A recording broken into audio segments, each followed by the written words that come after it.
founder of the Swan School of Protocol. And here today, I'm so excited to introduce you to and present to some Elizabeth Perez. She is running for Vista City Council District 2.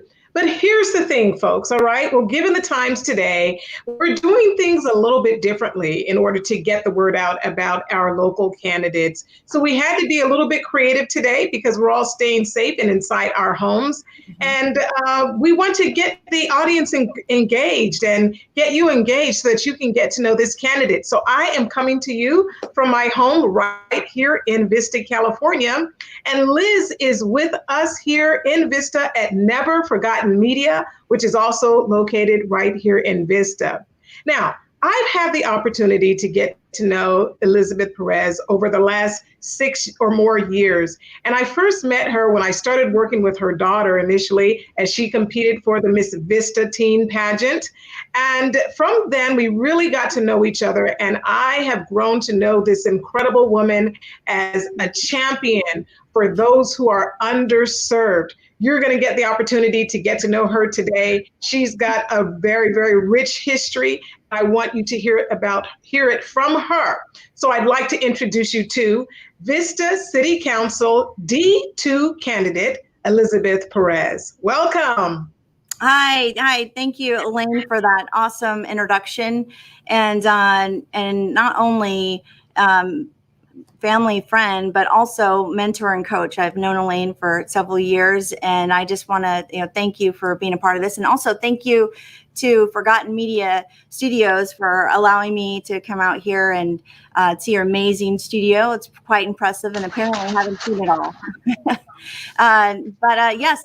Yes, just wanted to say hello, and just like Elaine had mentioned, we're doing things a little differently. I hope everybody's well during these times, and what of course we have to do with a lot of political campaigns is get a little creative, and creativity we'll kind of navigate through that. And with that, here we are. So glad you're here today. You know, Liz, I know you and I love you, and I have just really, I'm blown away by the things that you do. But let's kind of start from the beginning. Let's just tell people, who is Liz Perez, and who are you from the beginning? I mean, tell everybody who you are.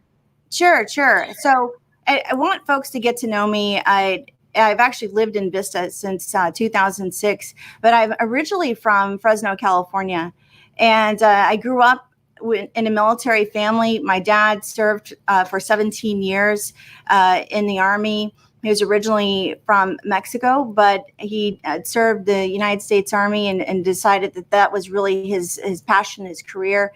And unfortunately, he was medically discharged, and not too soon after that, he did pass away. And that always left an impression on me. Also, one of those impressions, of course, Mother's Day is actually tomorrow. My mom, my family is from North Fork Rancheria. We're Mono Indian.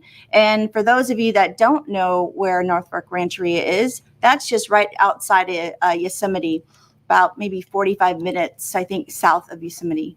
But I grew up mostly in the military type structure, and when my dad transitioned, I ended up living in Fresno my junior high years, and really got to understand what life was like outside of that military atmosphere. And it was really eye-opening, and definitely influenced me throughout my life. And what I mean by that is, growing up, most of my family, they worked around farms. From working from the fields to owning the different farms within the Central Valley, and just really a lot of blue collar workers within my family, landscaping to construction, and just being a part of that, even restaurants. So I think part of that is the entrepreneur inside of me, that DNA that comes with that. And along with that also is that military DNA.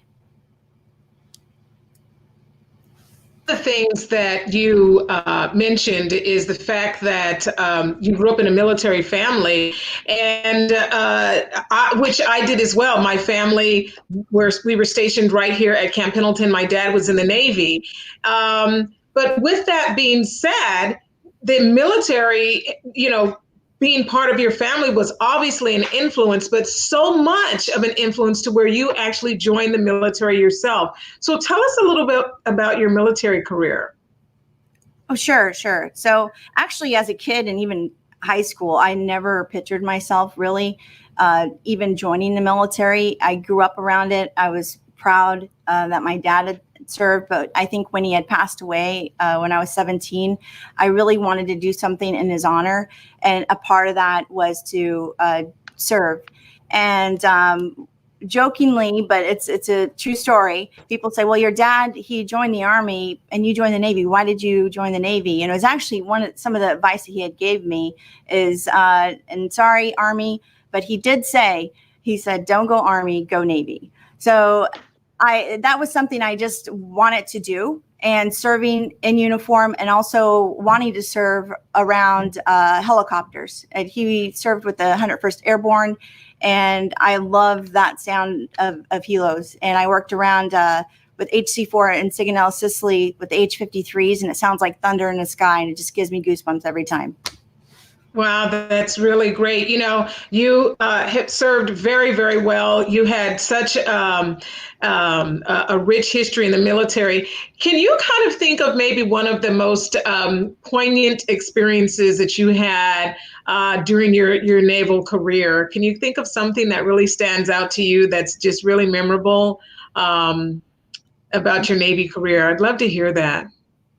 Well, I had an amazing journey. When I think I think I can kind of speak for a lot of those that I have served. And once you get to boot camp or wherever you're reporting to, you're thinking, what did I just do? And that was actually the first thought that went through my mind. Like, geez, what did I just do? And I went, being a California kid, to going to Great Lakes in the middle of winter. And if anybody knows that area, oh my gosh, it's just it's piercing pain when you're outside doing duty. But I have no regrets at all. And when you say to pinpoint a experience of what influenced me, I think definitely there's many, but my major influence would be being put in combat regions and those situations, and learning how to adapt under situations where we don't have certain resources. They're just not made available to you, and you have to figure it out. And that's your job, to figure it out. Yeah. And work together.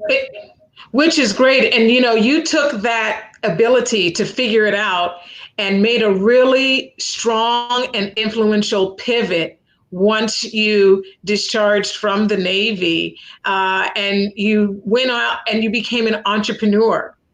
So you figured it out. Tell us about the entrepreneur, because I think a lot of people, you're not just an entrepreneur, a solopreneur. You have actually become a job creator. And not only did you create a company and a business, but you have created jobs for other people. So tell us about that figuring it out part of it that turned you into entrepreneurism and then eventually began to make jobs for others. Sure. I think that's a bit of my background growing up, because my parents, they're, I guess what you would call old school. And I think I've told this story before. My family, I asked for allowance one day, and my mom and dad said, look, kid, this is how it works. You go out, you work, that you make money, wash cars, mow lawns. And just that little bit that they taught me, actually, I realized, wow, you can make decent money here. So at 11, 12 years old, I was learning how to, I had my own little gig, my business. And how that relates to my military service. Well, they teach you how to figure it out, right? And if it's not in the standard operating procedures, SOP, well, you figure it out. You work together collaboratively. That's talking. You don't have silos. You do not work within silos in the military. That is not a choice. You have to basically improvise, adapt, and overcome. And that's in a lot of situations. And in regards to the last recession and starting my company when I transferred out. And by the way, I think that's why you see a lot of veterans starting their businesses when they transfer out, because it just makes a lot of sense. And even during these times, it makes even more sense. I started my company, GCG, in 2009, and we became incorporated in 2010. And that was right in the middle of a recession. People talked me against it, and especially being that we're in construction. But what made us different was that we're in clean energy and water conservation technologies type services. And that was really cutting edge at the time and still cutting edge at this moment. It's really evolved since 2008, 2009 and 10. And part of that solution creator piece is understanding that there was a lot of veterans transitioning out, and they were transitioning right into a recession. And they were just like me. And that I didn't want to stand idle and see them come out, veterans, my fellow veterans come out and not have an opportunity. And it was about creating an opportunity, not only for myself, but also for my community. And at that time, we were experiencing national crisis of veterans that didn't have jobs, and how that relates to mental health as well. And on top of that, many people across the nation were losing their jobs, right? And taking a look at where we could be that influencer, create with a creator, and then also influencer within the clean energy industry, and tapping into what areas would you say, how would you, economically deprived areas. And I'm very aware of those, having grown up in certain parts of Fresno and understanding that. And I wanted to be that gap connector. And that's really what my focus was then, and it still is now. Yeah, and you know what? Just as a gap connector, I love that term, as a gap connector. I think that's I know you personally, but I really want folks to kind of really hear. You are the epitome of the gap connector, because aside from you running your business, then you started to pivot and take another pivot and get into politics and into public service. So tell us a little bit about that pivot and how that's happened, and some of the incredible things that you have done to really fill in the gap. Sure. So, coming out of the service and also transitioning right into a recession, I struggled. So it wasn't just like, a magic wand and everything's peachy. It didn't happen so quickly. Actually, my transition was less than graceful. When I transitioned during officially 2006, when I transitioned from the reserves, I was 8 years active duty. And I thought I had it all figured out. And around actually 2008, beginning of 2008, I found myself not knowing it then, but being a statistic. Years later, it came out that women veterans have a challenge with homelessness, and I at the time was homeless, and I found myself in that situation, and being a mom and one on the way, that is not the best scenario anybody wants to be in, and especially a woman. And I had to figure it out. And I was looking at it in that situation. I was responsible for 2 lives, my children's lives and their future. So I didn't have a chance to feel sorry for myself. That's definitely that military DNA in me coming out. I had to figure it out. And a part of that, in creating my company, GCG, I wanted to also create solutions for others, and also have that economic prosperity within my family, and then also be able to, how would you say, spill that onto other communities, and also veterans as well.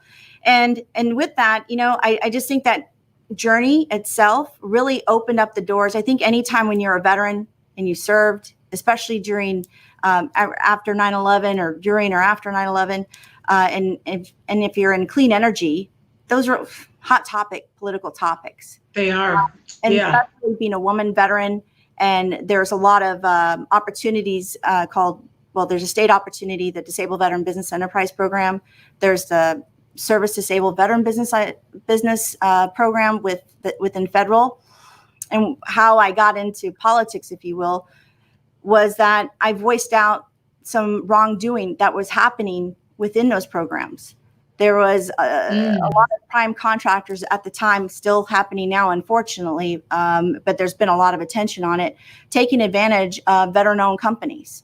What I mean by that is putting the veteran-owned company on the response for proposal within state contracts. Even within our state, that program is still being heavily watched. And I'm hoping that our state continues to watch that program, because there's still a lot that needs to be done. They put their names on the RFP, and they promise that they're going to utilize the veteran-owned company and hire veterans along with it, and then they never do when that contract is awarded.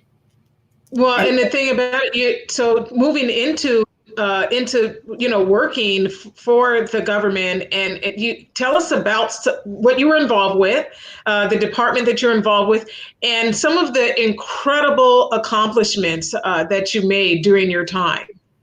Well, sure.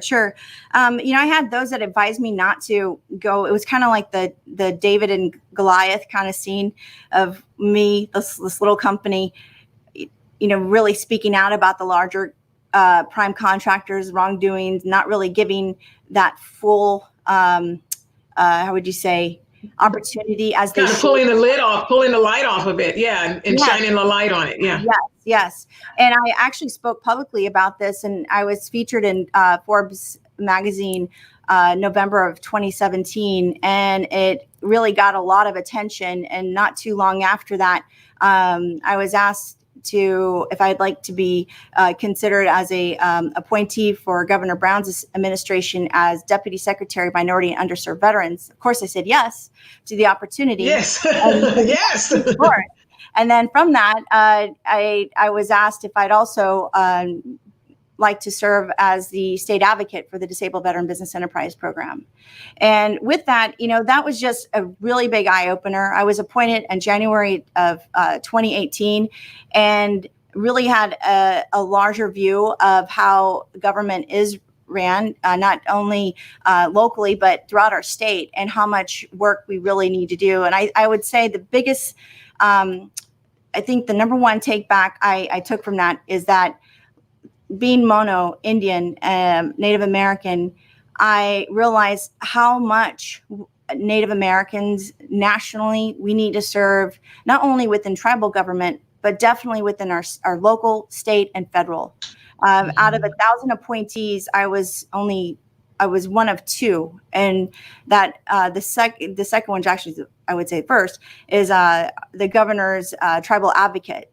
So we were the only two at that time. And when I transitioned just recently in late October, I believe we were still the only two. So we have a lot of work to do there. And definitely there is a need to, within Sacramento and also here locally, to have our government, our local government, state government, federal government, we should be able to recognize that, hey, we need to also take a look at, we need to match what our public, what's happening within our community, and create that diversity and that equity and inclusion place. So I encourage those young, just getting out of college, or maybe even from this unfortunate event with COVID events, maybe that's an opportunity to take a look into public office. But I do encourage everyone to run, especially Native American. That's really good. We do have a few comments and some questions. I've got some more questions for you as well. So why don't we bring in a few questions from some of our viewers? Let's take a look at that, okay? All right. So this question here, a couple of comments. So Amanda Tele says, I look forward to having your representation in our local government. Liz, for the 8 years I've known you, you've continued to lead with life and professional experience. So onward to November. All right. Thank you so much, Armando. I'm sorry, I read that wrong. Thank you so much, Armando.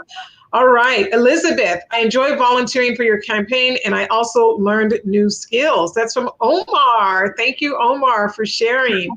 We certainly appreciate that. And we've got some thumbs up here from Karina Contreras. Very good, Karina. Thank you very much. We appreciate you. And from Joe Stone, so awesome. Seeing another veteran doing great things. We're so thrilled. I get it. I'm so thrilled too.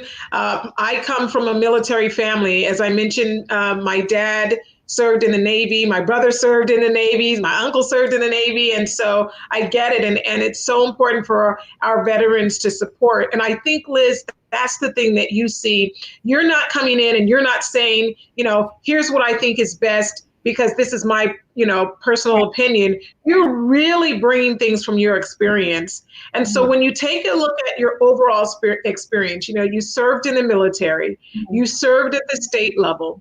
You served in the military, you started your own business, which you still have. You are an employer, you're a job creator, an employer right now.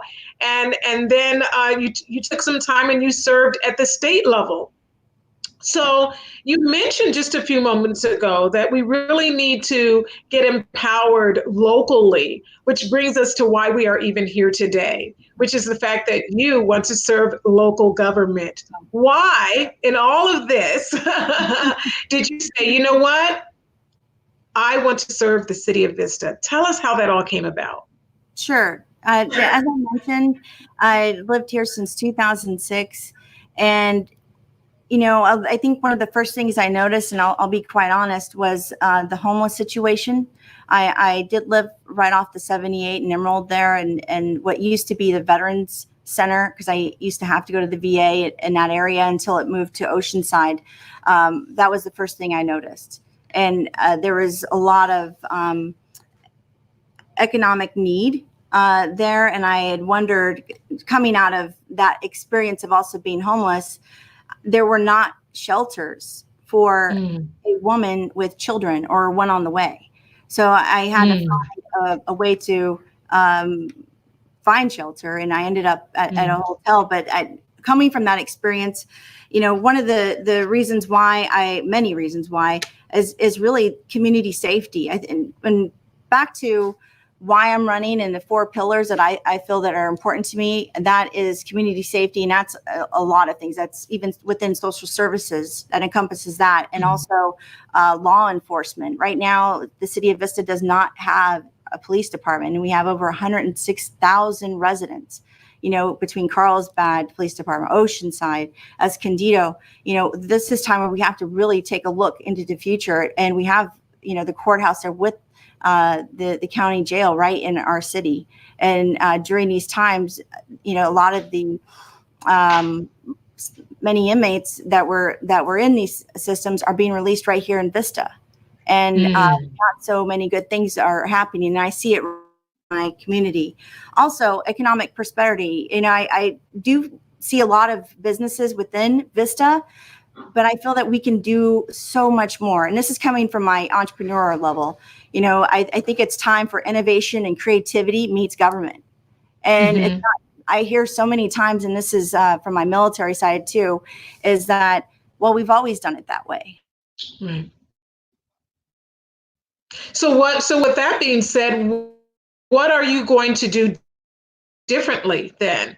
Obviously you have a very rich experience in history, but what are you going to do differently? Because people can come and go and talk and so forth, but as the other cities that are addressing climate, we all want to see change. So tell.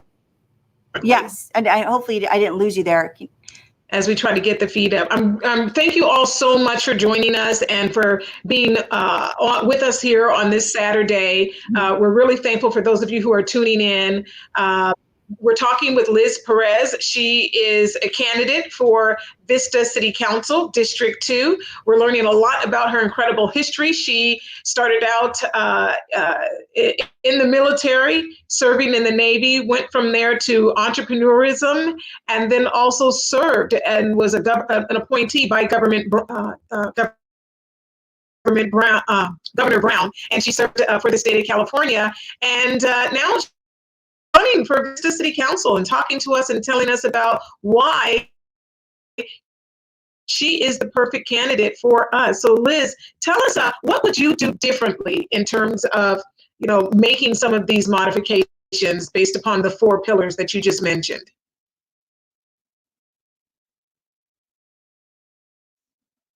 So we have Liz with us. She's going to come back and share a couple of things here. I just wanted to reiterate again.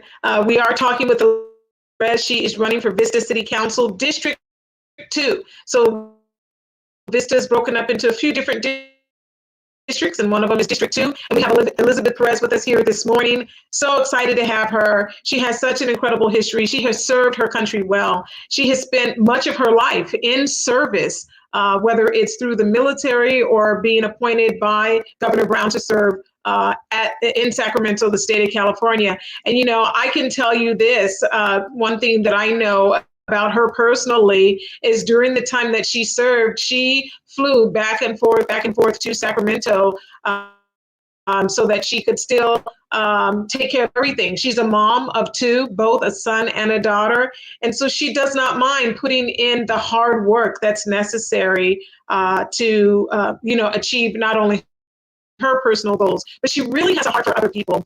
When you get the opportunity, you'll see as you begin to learn about her, make sure that you visit the website, which is VistaVotePerez.com. And we want you to make sure that you learn just a little bit more about her. She definitely is going to be out in the community. We most certainly want you to get the opportunity to get to know her. So we do have some meet and greets that we would love. So if you're interested in having Liz come and meet your team, if you want to hear what she has to say, if you want to host a meet and greet, please definitely send an email to the campaign and we will make sure to get it scheduled. We meet her right in person to be able to ask questions about her initiative, able to talk with her directly, ask her about her plans for the city of Vista and why she's running and why this is important to her. She's definitely very invested here, and she's not new to Vista. She's been living here since 2006. And then for those of you who are just now joining us, my name is Elaine Swan, and I am happy Liz and her campaign. I live right here in the city of Vista as well. And Liz is in the studio right now with another veteran-owned business called Never Forgotten Media. So we're so thankful to Michael Wood at Never Forgotten Media, who is bringing this to it. And post your questions. We definitely want to hear from you. We want to answer some questions. So again, we're here talking to Liz, and Liz is going to tell us a little bit about what we were talking about earlier, Liz, is what you're going to do differently. There's a lot of politicians out there that say, hey, I've got the answer and I'm going to do this. As you mentioned earlier, there's that idea of business as usual. So how do you, and you've always thought outside the box. So take us outside the box with you and tell us about what you're going to do differently. Oh, sure. So my core initiatives are... I'm not quite sure if Liz can hear me. So I think we're getting the, oh, here we go. Can you hear me okay? Hello? Test? Yeah, just go ahead. Okay. Was it? Okay. My core initiatives are community safety, economic prosperity, climate issues, and then, of course, what I feel that should be number one, and it is number one, especially during these times, is planning. We need to have that as our core. Planning for the future, planning for disasters and these climate shifts that we have been seeing. We just had historic rains recently, and I know that just SoCal in general, we're just not equipped for that right now, and especially here in our city. And with that planning, we can also build innovative infrastructure and have that job creation tied in along with that. On the community safety standpoint, as I'm not sure where I was cut off there, but I wanted to definitely emphasize that the city of Vista does not have its own law enforcement. I mean, of course, we have the San Diego Sheriff's Office that we do share, but we're at a point where we absolutely need that for our community safety. And that can also be tied into different types of infrastructures, like developing into a smart city, for instance, and even microgrid type of technology integrated with that, and video safety surveillance around our city as well for real time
I think we lost her for just a second. I'm going to unmute my mic. I hope that's okay to Mr. Wood, who's working with us. Let's see. So Liz was talking about some really incredible things that she wants to do here for the city of Vista. Um, we definitely want to make sure that you visit the website so that you can learn more about Liz. So please make sure you take a look at the website. I was saying earlier, if you would like to schedule a meet and greet with Liz, meaning organization would like to have her come in, have her talk about her initiatives and what she's thinking City of Vista, please definitely visit the website, send us an email, and we'll get you scheduled and get you on point. We're so thankful for those of you who have joined us today. We're talking with Vista District 2 candidate Elizabeth Perez. She's running for City Council for the City of Vista in District 2. I'd like to bring on any questions. So we're going to open it up for questions before we get some last words from Elizabeth. So please do, if you have any questions, make sure you just type it in the comment section right there. We'll make sure that we read them and make sure that we read those questions. And Elizabeth is here to answer them for you. So we'd love to have your questions. Send them right on in. All right. So from Armando says, please share your ideas about training programs for youth and having community and student liaisons to provide opportunities for those involved. So that's a really great question, Armando. We have so many families here in the city of Vista, so many wonderful programs, but we definitely need more. And I think Liz is coming up next. Now, thank you all so much for hanging on in here with us. This is, as I mentioned at the top, this is something that we're doing that's new, and we want to make sure that we are following the instructions of our governor and practicing social distancing. And so that's why we're presenting to you this way. So definitely, we want you to come back and join us often. But we'll go ahead and start with the question now. So, very good. Elizabeth is breaking the internet. That's right. You broke the internet, Liz. All right. So the question that we have from Armando is to tell us about your program for children. Yes. Sure. No, I heard his question. I think that's an excellent question, especially for young voters, right? And I think it's important as young voters, they're faced with so many challenges right now. And before these times, before COVID-19, there was already a challenge of finding the right jobs that pay enough here within Southern California, within our city, that can provide enough income to have housing, right? Affordable housing is a big need, hence that gap, which does relate to the homeless issue here. And so with that, yes, there's absolutely a need for programs. And with that is also back to that innovation is working directly with workforce development. Within our county, within our city here. What resources do we have? Working with social services as a part of that too, because, as they transition from high school to college or trade, it's important to also have those right tools and programs in place. And again, I'm not sure where I got cut off there, but it's really important to tap into what's right here in our backyard, and that's a lot of the private sector that have well-to-do businesses. And I understand things are a lot different. I mean, understatement, right? With all of the, with COVID-19 and the economic disparities that we're seeing, but it's important to take a look at what job creations are there that maybe possibly were not there in 2019 or even as early as January or February of this year. There's definitely a shift of that need. And there's businesses, obviously, that are not doing that great or even going out of business. But also there are businesses locally and surrounding cities and throughout our county that are creating those jobs. And it's important as a leader to connect our youth and those that are in need of that or found themselves laid off recently, to connect our citizens with those opportunities. And that's working collaboratively with those private sector and also workforce development innovation, and having a rapid response, real-time type of solutions where it's like live chat. I can kind of see where, hey, I have this issue. Where do I go? Just putting something out there real time, whether it's on the city's website. There has to, again, it's closing those gaps, and that gap is through information communication. Wow. Perfect. Very good. We have a lot of young people who are entering into the age right now to begin to vote. And we have a lot of first timers, especially in our area here. Why should they vote for you? Because these young folks are really leading the path. So why should young people vote for you?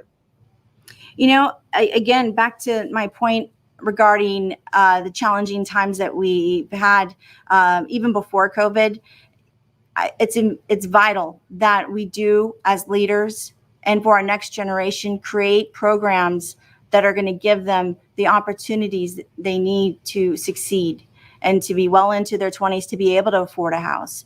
And that's not only on us as a local government, as local leaders, but also that is a job of our state officials as well. And even though we're here locally and we're talking local government and countywide, that's working not within silos. That's working with others and other leaders to ensure that we're creating these type of opportunities. And I don't know, or at least I haven't really seen that much happen in terms of the younger voters. There's a lot of concern. And I have a daughter who she's going to turn 19 here soon. There's a lot of concern of her generation and even my son's generation, who's 11 years old. They're stepping into something that I never had to experience. And it's so important as leaders that we do create these job solutions, training, and it's something similar to what the military and also veteran programs have done for that community. So I think it's important that we do that. I wanted to also, I see a question here. I'm going to kind of steal that away from you a bit there, Elaine. I see a question from Sarah Spinks. I know the sound had cut off a bit, and she wanted me to reinstate the public safety and surveillance. Yeah, so a lot of the smart city infrastructure is also tied in with microgrid and clean energy technologies. And part of the smart cities is having towards more so surveillance of certain areas where they could be at risk at some type of infrastructure that could be high profile. Also within our intersections, if there are possibly, I'm just thinking where I live off of Santa Fe and also Civic Center Drive area, there's a lot of issues that need to be addressed there. And actually, that's a lot of the reason why I decided to run. Unfortunately, our leadership hasn't addressed some of the issues that we see out there. And not only, it's not so much the homeless problem, it's just a lot of activity that is unfortunate. And I don't want our children and our families to feel, how would you say, even threatened to even go to certain areas because they're concerned about it. And I'll be honest, my kids were concerned going to certain areas around where we live, and that bothered me. And so what I mean by that surveillance, if there was, I know within other cities that does exist, even within colleges too, they have these emergency buttons that type to react in type of emergency situations. And we can talk about that more. These are just ideas that I would like to see, but that also comes with collaboration with our current, of course, San Diego Sheriff's Department and what we can do. And that's also coordination with our fire department and some of these small businesses that are in these shopping centers that are concerned. And I remember before COVID, even some of the restaurants locally, they had their own security. They hired their own because they were too scared of getting robbed. And there's just a lot of things that I deeply disapprove of. And a lot of the reason why on a personal level, absolutely is why I'm running. As I just a lot of our leadership kind of sitting idly and waiting. I don't want that to happen. There's not, especially now, is not the time to be passive and wait. That's the thing that's great about you, and is that you're not afraid to ask those tough questions, and you're not afraid to kind of call people to the carpet on that, and that's what I think is great. And aside from the fact that you're calling out some of our shortcomings, what's really great is, of course, you have a plan, because we can sit and point the finger all day, but what I love is that you do have a plan, and you have a 4 cornerstone plan. And I think it would be great for people in the community to get out to meet you. Whether it's a meet and greet that's virtual, so you can invite Liz into your group and you can have a virtual meeting while we're still sheltering in place. Or once that's released, then we can do meet and greet. So Liz, how can people get in contact with you so they can schedule one of those meet and greets? Sure. So, taking a look at how we're going to do this creatively and safely, of course, is, whether you want to meet one-on-one or possibly it's a group that you're with, or even a nonprofit organization or church, or even fire department, sheriff's department. If you're listening, I hope you're listening, definitely schedule a meeting with me. And we can be reached at info@vistavoteperez.com. That's info@vistavoteperez.com. And feel free to reach out. It's going to be me that's responding, or my team, but most likely myself. And I'd love to talk to you, hear your concerns.